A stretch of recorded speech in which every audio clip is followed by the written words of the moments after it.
Ada hadis qudsi. Saya bacakan hadisnya, lalu saya akhiri. Ini rahasia yang sangat besar. Ini hanya terjadi dalam sholat. Saya ulang, hanya terjadi dalam sholat. Qasamtu shalah baini wa baina abdi ala nisfain. Kata Allah di hadis qudsi, saya bagi sholat itu dua bagian, antara hak aku dengan hak hambaku, dua bagian. Wali abdi ma sa'al, kalau hambaku benar menunaikan hakku, maka aku akan berikan hak dia. Apa itu? Yuk masuk, ini rahasia terbesar. Idza qala al-'abdu alhamdulillahi rabbil alamin. Kalau bacaan hamba di Al-Fatihahnya sampai kepada alhamdulillahi rabbil alamin, qala Allah azza wa jalla, maka Allah akan menjawab bacaannya. Hamadani abdi, hambaku sedang memujiku. Makanya tadi ketika antum sholat, rasakan antum dilihat Allah. Dijawab tuh. Tapi kalau antum gak punya perasaan, dia lihat diawasi Allah, diabaikan. Selesai itu. Makanya lain ke hatinya tuh ada perasaan enak. Wa idza qala ar-rahmanir rahim, jika dia sampai pada bacaan ar-rahmanir rahim, qala Allah azza wa jalla asna alayya abdi, hambaku sedang menyanjungku, kata Allah. Wa idza qala maliki yaumiddin, kalau hambaku sampai pada bacaan maliki yaumiddin, qala Allah azza wa jalla majjadani abdi, Allah menjawab majjadani abdi, hambaku sedang mengagungkanku. Terakhir. Wa idza qala al-abdu, kalau hamba sampai pada bacaan iyyaka na'budu wa iyyaka nasta'in, ya Allah sekarang ini kami sedang ibadah salat. Wa iyyaka nasta'in, dan sekarang kami sedang punya permohonan, ya Allah. Kami ada persoalan, kami ada kebutuhan, kami ada masalah, kami minta, ya Allah, solusinya. Maka apa jawab Allah? Perhatikan jawabannya, beda dengan yang tadi.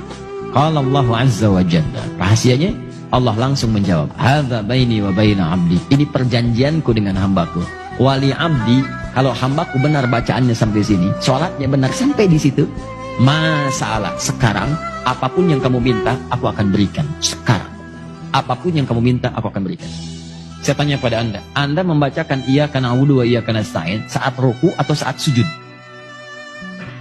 Jangan kelamaan, saat berdiri. Enggak ada orang ruku baca iyyaka na'budu wa iyyaka nasta'in.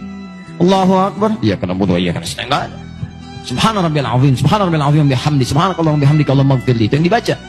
Iyyaka na'budu wa iyyaka nasta'in saat berdiri. Jadi berdiri saja, kalau antum benar itu salatnya baru berdiri begini, itu seketika antum butuh apa dikabulkan. Nabi Zakaria pernah minta dalam berdiri. Dirangkum di Quran surah 3. Tadi malam saya jelaskan ayat 38 sampai 39. Itu sedang sholat. Waktu sholat minta kepada Allah. Mintanya apa? Minta supaya istrinya bisa mengandung. Padahal secara medis gak mungkin punya keturunan. Karena istrinya divonis maaf menopause dan mandul. Kata medis gak bisa nih. Kata klinis mustahil punya keturunan. Gak bisa. Maka beliau langsung bermohon kepada Allah. Tinggalkan pendapat manusia, itu tanda Allah ingin memberikan langsung tanpa pendapat manusia lagi. Maka beliau sholat. Dalam sholatnya minta kepada Allah. Hunalika da'a Zakaria rabbah. Diabadikan di Quran. Di mihrab itu Nabi Zakaria bermohon kepada Rabb. Qala Rabbi habli min ladunka dzurriyyatan thayyibah innaka sami'ud du'a. Ya Allah, mereka mengatakan aku enggak mungkin punya keturunan, istriku punya keterbatasan. Karena itu saya mohon darimu saja ya Allah. Engkau pasti mengabulkan doa hamba. Ya Allah, pengabulanmu tidak terbatas. Kalau pada yang tidak terbatas pemberiannya tidak mengabulkan, kepada siapa lagi hamba mesti memohon? Engkau pasti mendengar doa hamba. Kalau pada yang Maha mendengar tidak mengabulkan, kepada siapa lagi hamba mesti panjatkan?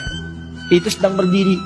Berdiri bahasa Arabnya qaimun, sedang sholat yusolli, baru selesai doanya turun malaikat langsung menyampaikan ayat 39-nya Quran surah 3 ayat 39, fanadatul malaikatu wa huwa qaimun yusolli fil mihrab annallaha yubashshiruka bi Yahya. Tiba-tiba turun malaikat, nih dijelaskan pentingnya ini. Sedangkan beliau masih berdiri dalam sholatnya, turun jawaban, Allah mengabulkan, memberi kabar gembira, istrimu akan mengandung, melahirkan, punya anak, namanya langsung dari Allah Yahya.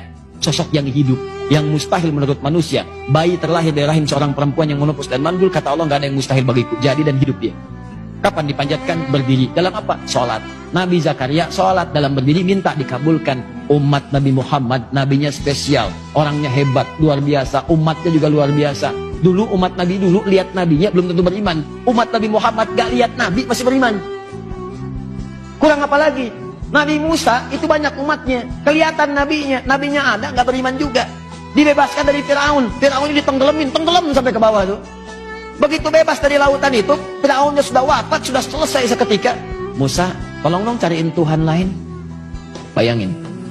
Nabi Isa kurang apa lagi? Mukjizatnya dahsyat. Yang tidak ada dengan izin Allah. Sakit tinggal diusap.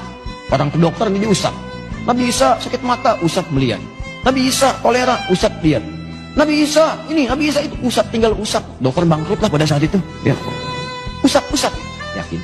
Kedua, ini yang paling dahsyat, menghidupkan yang mati dengan izin Allah. Ada persoalan, hidup dengan izin Allah. Hidup, naik lagi, berdiri.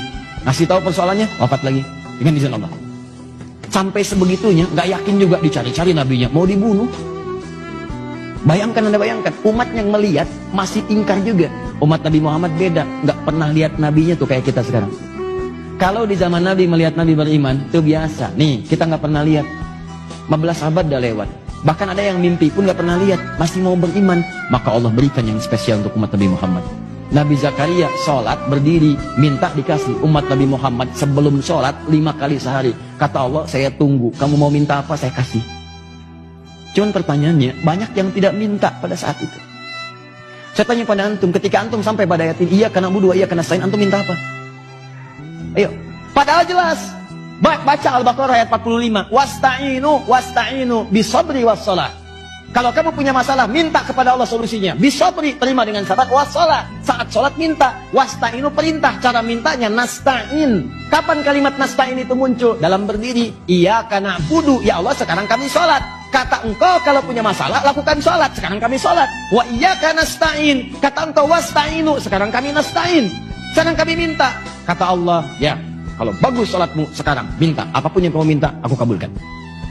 Pertanyaan saya, ini rahasia besar. Berapa di antara kita yang pernah minta dalam posisi seperti itu? Nah, sekarang Ustaz, kalau kami ingin bermohon kepada Allah, ingin meminta, minta ya Allah, minta. Bagaimana caranya? Apakah langsung kita ucapkan? Ataukah kita sirkan dalam hati kita permohonannya? Ataukah kita pilih ada isyarat ayat-ayat lain yang kalau dibacakan Allah kabulkan? Ada rahasia besar yang kalau antum bacakan satu kalimat ini, apapun yang antum butuhkan akan dikabulkan seketika. Ketika antum butuhkan itu. Apa bacaan itu? Nanti dalam episode berikutnya kita akan bahas.